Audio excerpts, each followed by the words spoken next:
Hey, hello, hi. Welcome to and/or back to the EquiTheory podcast. I am your host, Jill Treece, and on this week's episode, I've got some things I want to talk about revolving around this ridiculous heat. This is obviously a localized kind of issue because I live in the southern US, but oh my God, it's so hot, and I have some things that I want to share with you guys about that. But, we got to run that intro music, so let's jump into it.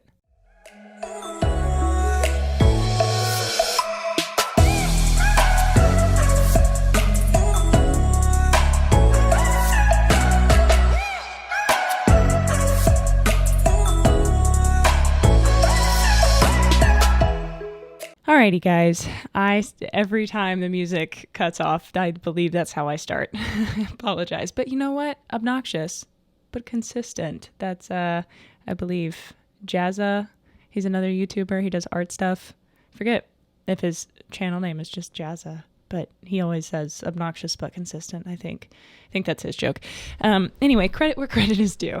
So before I, dive into everything, I asked you guys to fill out the listener survey on the last episode, and it's been a couple of days, and I'm surprised that like 70-ish people have responded. Do you know how hard it is to get people to do a survey?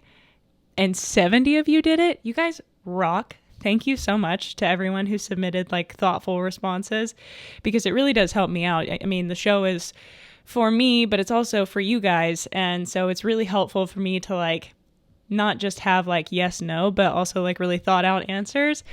And it doesn't take a lot, but I really appreciate those of you that, told me where you're at and how you're feeling, what else you're into and what you want to hear on the podcast, what you like about it, what you don't.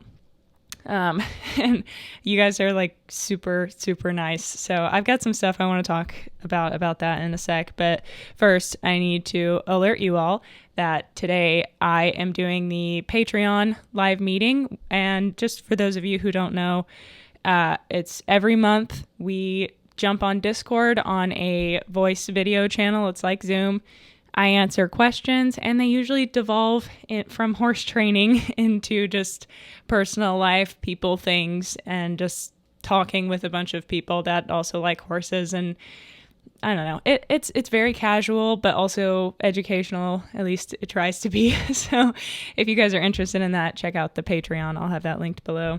On that listener survey, the reason I started that, I'm back on track, is because some of you were like, I really like the starting out casual, just talking about what's going on, where you're at, some regular people life things before jumping into like any given topic, And I like that too when I'm listening to podcasts. So I have a random little update for those of you who are also fellow like skin strugglers that have issues with acne and hormones and allergies and stuff like that.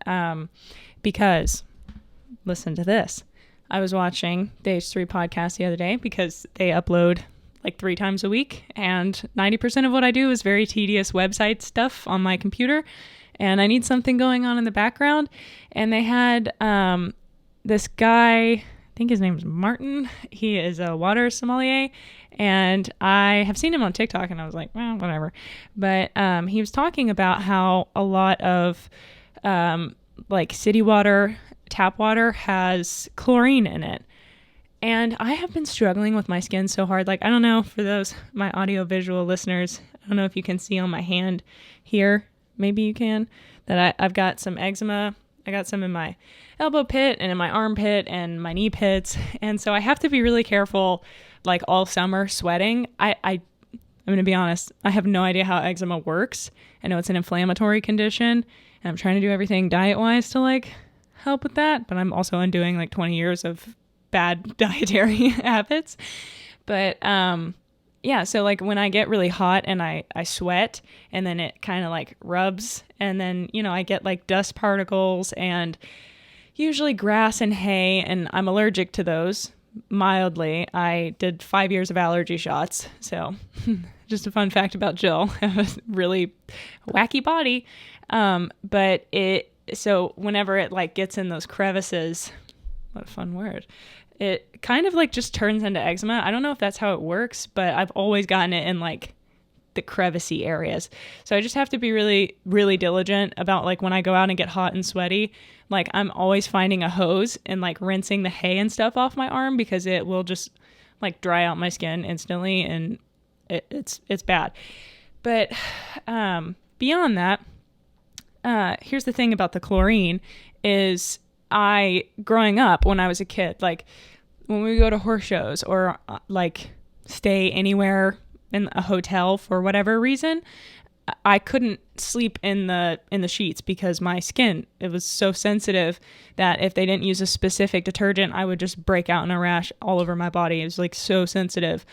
So my mom, I was telling her about this water thing, and she was like, yeah, whenever we went on a trip, I had to bring your own sheets, or like, and I remember going to horse shows and sleeping in sweatpants and a sweatshirt and bringing my own pillow or a blanket to like burrito in so that their stuff wouldn't touch me. Now it's fine as an adult after all the allergy shots and everything. But also when I was a kid, I had a problem with like going in swimming pools because it has chlorine in it, and I would have to shower immediately to rinse the chlorine off, or I would start breaking out in a rash. And what's crazy is at the last farm I was at in Bismarck, they had well water, and it wasn't a problem. Like my skin I had some acne, but it wasn't super bad. And I wasn't super struggling with the eczema. But ever since I moved here, oh my God, my skin is terrible.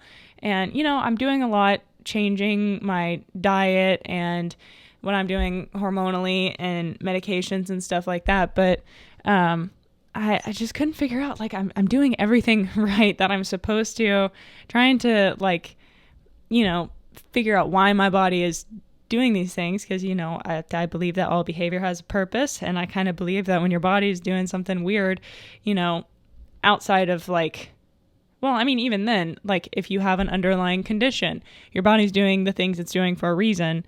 It's because the condition is the reason. And I've been trying to like suss out what mine is, and other than like 20 years of bad diet. But so I don't want to speak too soon, but watching this podcast and this water expert talking about like, and I mean, he's not like a work for the government water expert. It's an independent thing. And I mean, I listened to the whole thing. He sounded pretty credible to me. And he was talking about how there's so much chlorine in the water. And then I got on TikTok and I just typed in like chlorine in shower water and watched people do different experiments of like how your skin really absorbs chlorine. Look it up on your own time. It was interesting. And I was like, well, I know that from childhood, I'm allergic to chlorine. As an adult, it's not as bad, but I'm still probably mildly not okay with it. So, you know, he recommended this water filter. It's Aquasana. It was like $60. And I was like, you know what? If it fixes my skin, $60 is $60. Fine. And I ordered it, and it's been 4 days. And my skin is so clear. Like, yes, there's still bumps and stuff, but compared to what it has been under the makeup, like, it doesn't look angry, inflamed. I'm not getting like new acne patches. Like what was already there is kind of purging. So we'll see as I continue through my cycle, because we all know that screws everything up. But like, yeah, so that is the update on that regard. I'm very hopeful about this and like excited to see what it does with my eczema, because I'm really hesitant to use topical steroids, because I've also seen topical steroid withdrawal. And if you don't know what that is, look that up. That's scary. So I'm not trying to do all that. I'm trying to stay away from it. But like the whole top of my hand in this little region is covered. But yeah. So anyway, that's the top of the top there. What else? Do you guys remember Ghosty, the mare that I competed on a couple of times for my boss, Sunny? And she passed, was it last year? Was it last year? No, it was the year before last. Yeah, it's 22. I think she passed in 2020. And she had, sorry for that terrible sound. she gave birth to Astro, and then a month after, we didn't do a necropsy on her, but I'm pretty sure that the reason she passed was a complication from being a maiden mare and then having a gigantic baby. And so she passed a month after he was born, just colicked, and got cast. I did a whole podcast episode on it if you're interested in how she died. It was terrible, and I'm the one that like found her and had to do everything. It was bad. But yeah, so she had Astro, and we've had him for 2 years. I mean, I think he was born in 2020, April, I think. And, my boss bred and foaled out him and Dexter. They have the same sire, Kappa Irish Charmer, and Astro is out of Ghosty or Ghostly Appeal, and Dexter is out of Dixie, which is Dixie Trip. You can look up their equipaces if you're into like thoroughbred stuff. But Kappa Irish Charmer is an Irish draught, so they're both Irish sport horse geldings, and they're two. They were born, I think, like four days apart. Maybe I could be wrong. It might be a week. I don't remember. But we. Ever since we moved from the other farm, I mean, we had over 50 horses at the other farm. And long before we moved, we were trying to downsize. So we were selling horses and whatnot. And it's been like 2 years, I think. I don't know. Time isn't real with COVID. I mean, it's really just like screwed up my perception of time. But ever since we moved, we've been selling horses because this property, while it's much larger than our last one, it doesn't have the setup. Like the last one had a bunch of little paddocks, and it also had big pastures. It had a really big back field, and this one has a really big back field, lots of woods, but it's not fenced. And so we have 3 big pastures, and we just built like kind of a temporary relief field so that we can when they destroy one, we can move that herd onto this relief field, let this one grow back, and then move them back. To try and save the land, because we only have 3 big fields. And I think, let me double check, because I keep a list of all of the horses because it's a lot. In total, we have 19 horses, including my 2. And then Simba's at race training, so that's a total of 20, but Simba's not here right now. So we have 19 horses, and we're trying to gradually get them sold. And the ones that aren't sellable or like are just straight up retired or old brood mares, they are here till they pass. But, the ones that can be, we're slowly trying to move them. Like Danny is for sale right now, but he is pretty much positive reinforcement home exclusively. So if you're interested, hit me up. I've got to take some confirmation photos of him, but there's an ad on my website now if you want to look over that. But Astro is also for sale, and I think my boss has him sold. And it was a hard decision because obviously Ghosty is like so core and such a part of us, and like she was just such an amazing mare. And Astro is such a great baby, and he's so cool and smart and talented and gorgeous. But, we're downsizing, and me and Sunny have had lots of conversations about it. We were like, we have too many horses for the property because we have 3 big fields. And at one point we had like 10 horses per field, and it was a little like, they're not really that big. And the horses were having a hard time like getting away from each other if they needed to. And the resource guarding was getting kind of like unnerving because there's not enough room. And so we are just like slowly trying to thin the herd, and we're getting there. And, I was like, just imagine if we didn't have so many horses that we were constantly stressed about repairing fences and getting so-and-so taken to the vet, or getting all their teeth done and spending like having their feet done and their teeth done, multi-day, all-day affair. Like, what if we just had like 4 or 5 manageable horses? And then once it's down to that, maybe we take on one project at a time, because, Sunny isn't like a big prolific training barn or anything like that. These are her personal horses. And, you know, she helps out people from the track and is like, yeah, let's take on this one. I'll see if I can rehome it, and whatnot. But we've had a really bad streak lately with the thoroughbreds that we've gotten off the track. And it's been really stressful because it's been more complicated and more like just like trying to get them rehabbed and fixed and everything. And so I'm just kind of like, what if we just took a break from all of the things and focused on the farm and working with the babies and helping them along. And she kind of came to this like, okay, we need to focus on our horses, like I've said. And she was like, okay, I need to pick one of the boys because I don't have time, because I have Wiley and Six, and I don't have time to do 2 babies. I need to pick one. And I think Dexter is the more low-key, chilled out one that'll be a good adult AME horse in the future. And I agree. You know, it's always hard to tell when they're young, like what they're going to be when they're older. And it's kind of impossible to say, but just having known both of them since they were babies, Dexter has always been more cautious and thoughtful and slower and like just more low key overall. And Astro is like a child of chaos, and him and Azula, we always said were like the gangbusters crew, the destructive duo, because they were always into everything and just causing chaos all the time. And so, you know, ultimately that was the decision she made, was like, okay, I've got to find Astro somebody that fits him.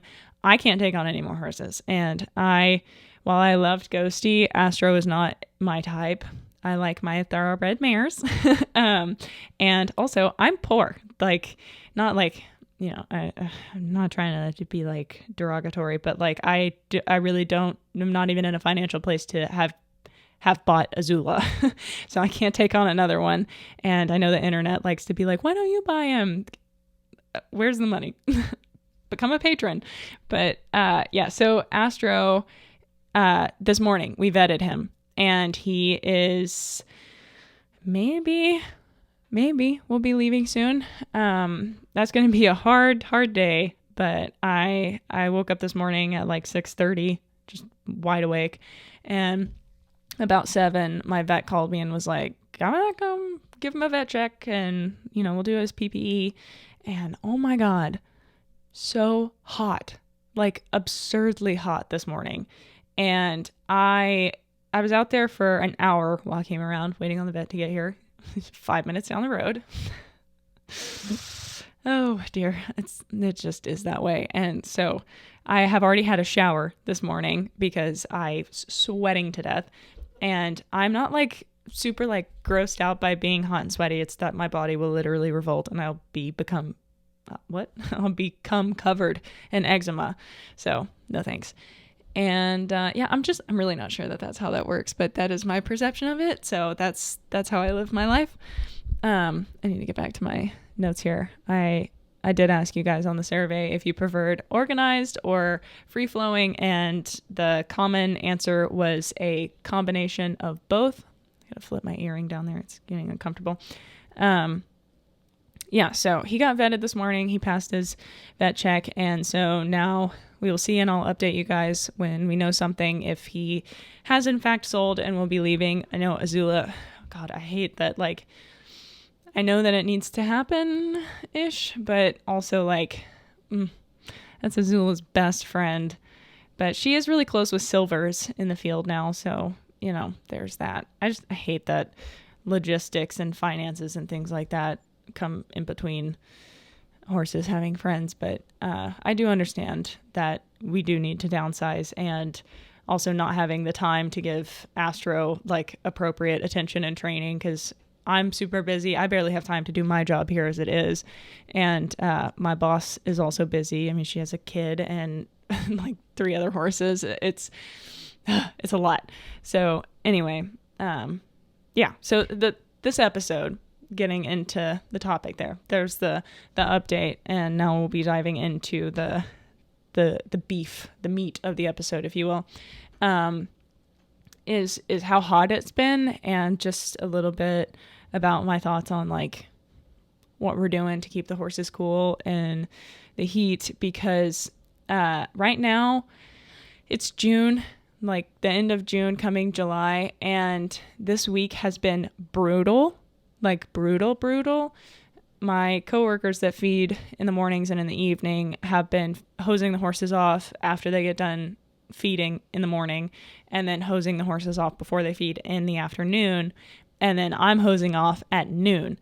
And so I've spent the past 3 days for like an hour, hosing the horses off in the middle of the day. And it's so hot. I'm dying. But at least, it's water. So I'm getting to like stay semi-cool. But the horses have just been blowing so hard. And yesterday I finally called my boss and was like, we got to change up the field situation, because we had one, like Zoe's field and the relief field, and there's just not a whole lot of shade, and they have to go in the back corner, but they want to stand with the geldings, and then the geldings don't get in the shade because they want to stand with the mares. And so it's just chaos. So they all hung out on the fence line in the broad sunlight. So I moved them back into their original fields, and it seems to be doing the trick. But we were hosing everyone off, and just because I think that, within the past like 5-6 years or so, it's become more common knowledge, but still I feel like there is some misinformation about it. The hosing off fallacy, that if you leave the horse soaked without sweat scraping them, then it insulates and they get hotter, which is not true. We know this now with science, that if you're not aware, that when you hose horses off, it is okay to leave them dripping, because the evaporation cools. Like if you hose yourself off, then you're like, when the water evaporates, you cool off. That's what sweat does because you perspire, and then when it evaporates, it makes you cooler. I think I said that 3 times in a row. Sorry. I'm not super fantastic at explaining that. But you can look up more information about it. Thehorse.com probably has an article written by a PhD about it. But, yeah, so I was just standing out there spraying everyone who wanted to be sprayed off. And it was funny to see the horses that last year, when it wasn't as hot, that were not about the hose and like did not want to be sprayed off and were very afraid of it, are now the ones that are like, come spray me. Like Astro was terrified of the hose, and he was so funny. Every time he saw me coming, he would trot up to the fence and start like pawing at the gate and like being like, spray me, please. And anytime I try to spray anybody else, he would just work his way in front of the hose. And so I got a lot of them hosed off, and they would slow their breathing. But then yesterday, it just, like, the real feel yesterday was 106. And I think on Saturday, because I'm recording this on Thursday, on Saturday it's going to be 108. So definitely glad they're back in their fields. And Azula is in the field with the pond, and I know that she will make use of it. So that brings me to what I would like to talk about in this episode is like working through the hosing issue. So Azula is a very suspicious and hesitant, cautious, if you will, individual. But there's a pond in her field, and she absolutely loves to play in the pond. Like, gets in belly deep, lays down, rolls. Her head's gone under many times, and she loves to splash in it. Like, we have a joke around here that if it's above 40 degrees Fahrenheit, she is in it pawing and just splashing. Even when it's freezing outside, she's like, okay, this is fine. So it was so weird to me, because everybody else, even the ones that hadn't liked to be sprayed before, came around on it really fast. But Azula was just like, I'm not a fan of the hose and the flying water situation. And so she was very cautious of it, which I expected, because that's my filly. She's like, you can't ever just assume that I will learn something without taking extensive work. So, which is good. It makes me work and learn how to train different things. But so I went out there yesterday, and I was like, it's too hot today, and there is little to no breeze. So we need to figure this out. So there's this little aisleway that I could let her out into. So after I sprayed everybody else off, and I could tell she was like, maybe, but like, no. I opened the little gate to the aisleway, let her in, and am fighting Astro and like, stay, don't go in with her. He wants to so bad. And so I shut her in there, and we've worked in there a couple of times, so she's very familiar with it. And I had my treat pouch on, and Azula is incredibly food motivated because I've mostly only worked with her using scratches as reinforcement, but I didn't think that would be reinforcing enough for something that she's a little bit wary of. So I brought some alfalfa pellets, and then in a separate pocket had some of the grain that she eats that she really likes as like a bonus reinforcement. And so, I had the hose on and running because it's like, I think we have 400 foot of hose to go out to that backfield. So you have to turn it on, and then by the time you get to the end of it, the water might have come out. And so standing there with it, and just when I would lift it, if she look at it at all, I would click and reinforce. And then just gradually building up from there, I'd move the hose not at her, but into her line of sight. And if she looked at it, I'd click and reinforce. And then it got closer and closer to where she would target it. She's very familiar with targeting, so I'd say touch, and she would move towards it. And when she got close, I'd click and treat. And then she got to where she'd put her nose in it, I click and treat. And then I kind of switched to holding my hand out as a target and saying touch to that, reinforced her a couple times for that, then brought the hose from the side, really far away from me at first, and then gradually closer, clicking each time I moved it closer. And then as I got closer to her feet, I just clicked her for that. And then kind of somewhere in the middle, it seemed more, I don't know if it's efficient, but it was just, I was going really fast. So I kind of moved into classical conditioning. So if because once it gets close to their feet, it starts kind of splashing up. And so it was touching her. So I was just feeding her while that was happening. And then when I moved the hose away, I stopped. And then when I brought it back closer, I presented the food again, and then so on and so forth. All the while I'm saying I'm monitoring her stress level and trying to stay below threshold. So I'm not making her choose between something she really wants and something she's afraid of. I was pairing the two, that when the hose is there, this is the reinforcer. And then, if the drop splashed her a little bit, I would continue feeding her if it got on her and remove the hose still. So a little bit of classical, a little bit of operant, but it was a little bit too fast to be really operant. And then I backed up to where I have the hose spraying at her, but not touching her, just lightly in front of me, and then asking her to target my hand. And I would say target, which is the cue for follow. Touch is my cue for stationary. I just need you to touch it with your nose. And target is my cue for follow. And so hold out my hand and say target, and then walk backwards, and she would walk towards the water.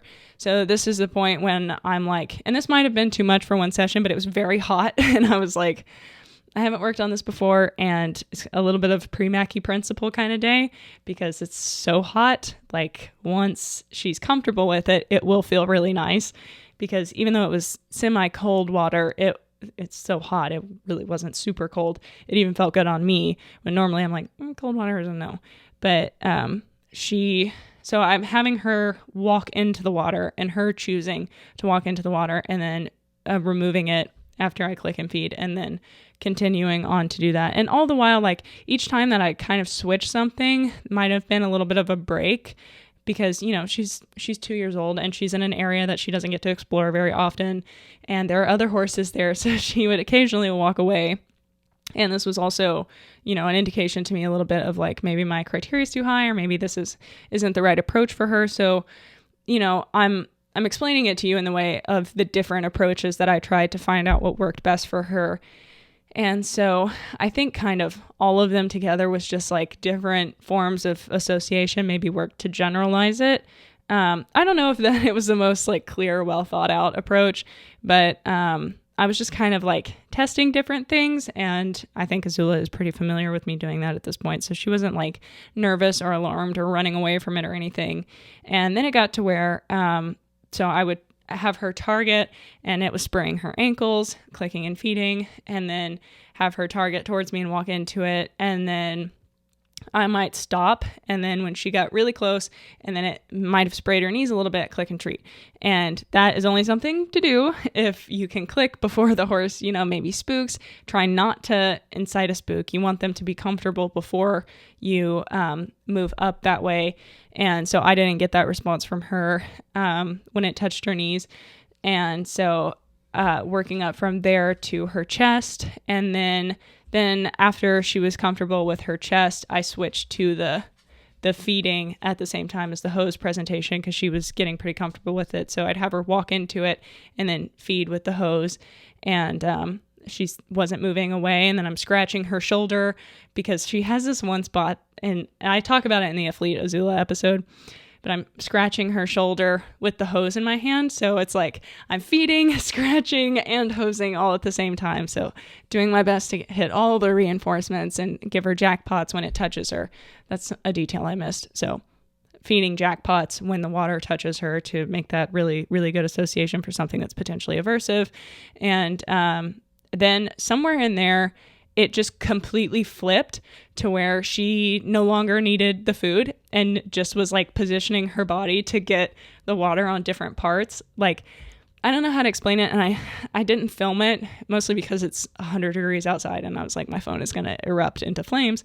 But I didn't film it, but it was so clear that she went from like, I don't know about this to, okay, now spray my entire body. I don't even care about the food anymore. And so I was able to spray her all the way down. And then once we were done training, I put her back in with everybody else. And then as I'm spraying all the other horses, because they've all evaporated by the time I get done with the training, and I go to, I start at her feet and she walks forward and I'm able to spray her whole body again. So it was a really easy session. A lot of times with Azula, things are really complicated because she has such a like ingrained flight response that she's like really keen to move away when she isn't comfortable with something, which is a good thing because a really strong flight response means not a whole lot of fight response. And Azula has hardly ever, like, there have been a couple of times that I've had a bun on my head. I've been talking in a video that she'll like nibble at my bun, but that's about as close as we get to like actual aggression. And so she is very keen to be like, oh, I'm uncomfortable, bye, and she'll just move away or run away or whatever. So it's sometimes really difficult to work through stuff with her because she would just rather bounce. And so I have to be really careful with increasing my criteria because if I move up in the difficulty of what I'm asking, she'll just leave if she's not comfortable and I moved up. So I have to be really careful with her. And what was surprising to me about this is I was so all over the place with my training. And I don't know that I went about it in the best way, potentially.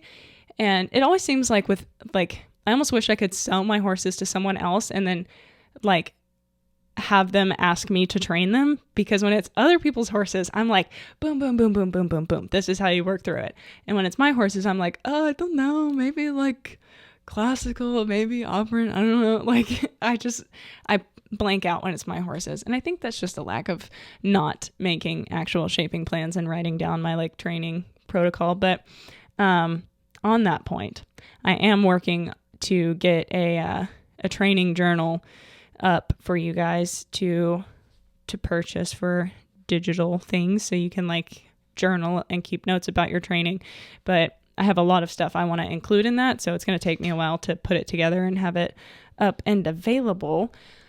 But yeah, if you guys are interested in that, let me know. But yeah, so that's how I worked through it with Rue. With Dexter, he was also a little bit wary of the hose. I said he's the more cautious, laid back one. and I had to work with him through the fence because it was just a little bit too much for him to be in there in his field with him with the hose.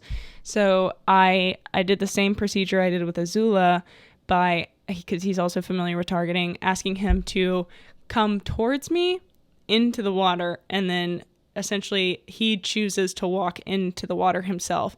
And so there's a frog on my porch. Cute. There's so many lizards too. I've just been watching them this whole time. And also just running with the ADHD here. You guys on the survey told me that that's fine and to stop apologizing for the rambling. Look at my window.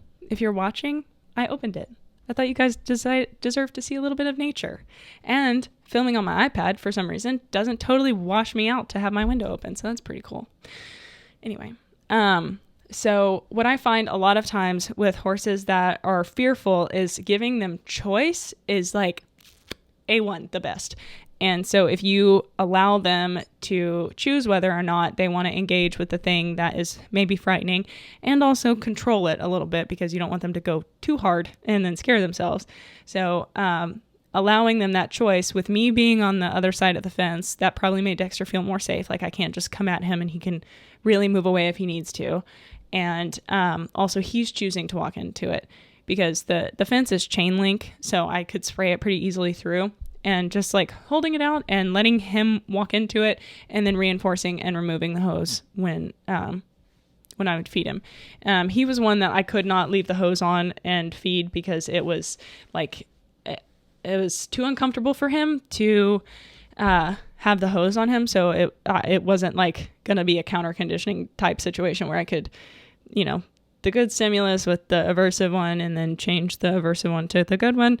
It did not work like that. So I quickly aborted that plan. Azula, that was totally fine with her because she was like, okay, maybe it's not that bad. I'm good. Let's do this. And I had also done some operant with her first, but and some distance classical with like presenting it and feeding, and then presenting and feeding, and then presenting a little closer and feeding and a little closer and feeding, and then walk into it, and then can I touch you and feed you at the same time. Dexter, it was a little bit more slow going, and we didn't end up getting all the way to I can spray you off. He's just a little bit more wary, so I just filled up a sponge with the hose and sponged him off. But also by this point I had been out there for nearly 2 hours, and I was like, I want to go inside. So I got them all hosed off, worked with Azula, got Dexter started. So I was pretty content with the whole training session vibe. So yeah, hopefully that gives you some ideas on working through that. And I'm hoping to at some point have some actual shaping training plans that I can put up for you guys to ideally, like I've talked about, I think I talked about it in the last episode, releasing training videos on Patreon. I would also like to release some like shaping and training plans on there as well for different behaviors, like just very basic step-by-step how to work through it. And I might also like have those available to purchase perhaps. And yeah, so let me know if that's something that you guys would be interested in. Just trying to side hustle a little bit here. Things are tough with them all the prices rising and stuff. It's stressful out in this world. But you guys know that. So it is a challenging time we live in at the moment. But yeah, so I also wanted to talk a little bit about the responses from the survey, just because it really surprised me with how many there were. Like, first of all, again, like I said, I can't believe that so many of you actually answered the survey. I was not expecting that. I was expecting maybe like 13 whole responses, and there's quite a few. So thank you guys again. And so many of you guys were so sweet. Like, there's a section where I asked, like, is there anything else you want Jill to know? And so many of you, like, I fully expected that to be like, yeah, just tweak this about the podcast or something. But so many of you like took it as an opportunity to like be like, I love the show. It's what got me into podcast, or like, I really appreciate what you're doing. And that just, it made me so happy to read through all of those last night. And like sometimes I know that I'm putting so much work into this and that it's kind of a baby project at the moment and that it will take time to grow. But sometimes I'm like, am I doing this for any particular reason? But to know that there are at least a couple of you that are really like this is my favorite thing. I love it, even if it's not your favorite, but like it's something you really enjoy. That makes me very happy. And I know the podcast has changed a little bit because it started out as like very, positive reinforcement education. And now it's kind of shifted and I'm in this limbo where I'm like, I don't know, I want to do more with it. And I want to do something different with it and also maintain some of the same elements. So I'm kind of like trying to, feel it out, do the temp test, see what works for me, what works for you guys. And I think we're getting there. And so it's been really fun. And I really appreciate those of you that are like so kind and patient with it. But I took notes on who you guys recommended for guests and on the topics and stuff. And so I'll be diving into that a little bit. But also, one of you, since they're anonymous, I don't know who said it, but one of you recommended that we do some segments of some sort. So I added in a question to the survey of like, if you have segment ideas. So if you've already taken it, you can skip through all the questions and just submit the segments one. And if you haven't taken the survey yet and you have a segment idea, you can do the whole thing if you want. You don't have to answer all of the questions or any of them if you don't want to.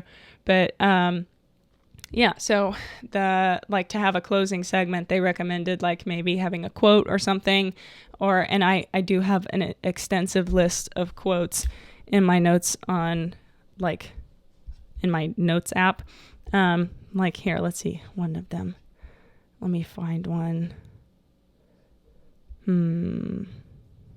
Right now I'm only seeing like the most basic quotes. There's nothing permanent except change. Hereticus. A lot of my favorites are from the Dalai Lama, where ignorance is our master. There is no possibility of real peace. I think that applies to horse training pretty well. But yeah, so I could throw out a quote. That's awful short though, and so I don't know if that's the one.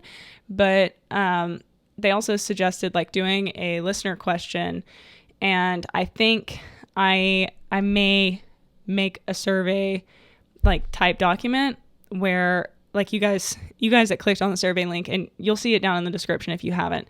I think I might make another forms document like that and have you guys submit questions. That way I will have to put a character count on it because we've been through the Q&A thing before, and oof, wow, it got very intense. So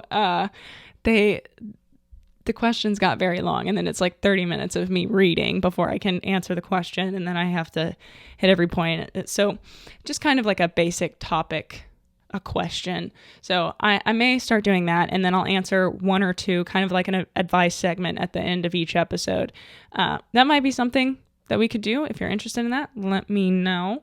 And yeah, so the other thing that I really appreciated from you guys was to not apologize for all of the rambling and the ADHD tangents and stuff. A lot of you were like, my brain works like yours does, so I follow it very easily when you are all over the place, and it doesn't feel like that. It feels like I'm just talking to a friend, and it's very casual. So I love to hear that.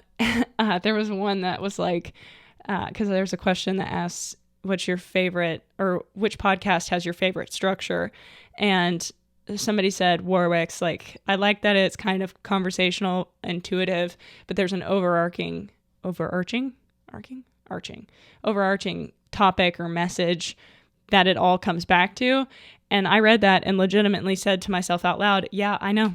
I don't know how he does it. It's honestly a true talent.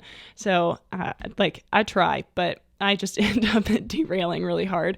And that's me. And that's the podcast. So don't get your expectations super high. Everything I say might not entirely be related, but it will come back around eventually. So yeah, let me know what you guys think about that sort of thing. I'm sorry that so much of this episode has been like a little bit of housekeeping type stuff, but I don't know. I feel like I like talking about it. Maybe you guys like listening to it. I don't know. I think it's interesting to hear what you guys think and say. But yeah, hopefully there's something you can pull from the hose training thing, because I don't know if it's as hot hot where you guys are. Where I am, oh my god, I wish you the best of luck in keeping your horses cool and yourself cool. It's very hard to stay adequately hydrated. Like, I've had a headache from yesterday and I woke up with it this morning, so I've still got to hydrate, and I don't have a water here. My mouth is dry. So we gotta get back on that hydration train. But this episode is very water centric. I talked about the chlorine water filter, and like the hose water has chlorine in it, I would assume. So I'm not sure how that relates, but I'm trying to minimize my chlorine encounters and whatnot, because it's not great to just be absorbing chemicals. We're like frogs in osmosis. I think I learned about that in biology, maybe. I don't know. But yeah, I'm just what is happening? I'm watching a little lizard, like he's like doing push-ups. I'm assuming that this is a purposeful behavior, that they like kind of like horses when they lift their head higher and lower to like focus their eyes on something that's right in front of them. But it looks like he's doing little push-ups. That's very cute. Go lizard. I wonder if he does CrossFit. Lizfit. I love it. Anyway, yeah, I don't know. I could attempt to fill this time with more things, but I think that's about all I've got for this episode. So probably the shortest one I've done in like 2 years. But thank you guys for listening. I hope that you enjoy it. You learned something. You can follow me on all of the social places at either EquiTheory or JETEquiTheory. I still haven't decided if I'm merging or not for branding purposes or not. It's whatever. Nobody cares. Thank you guys for listening, and I will catch you guys next Tuesday. Bye.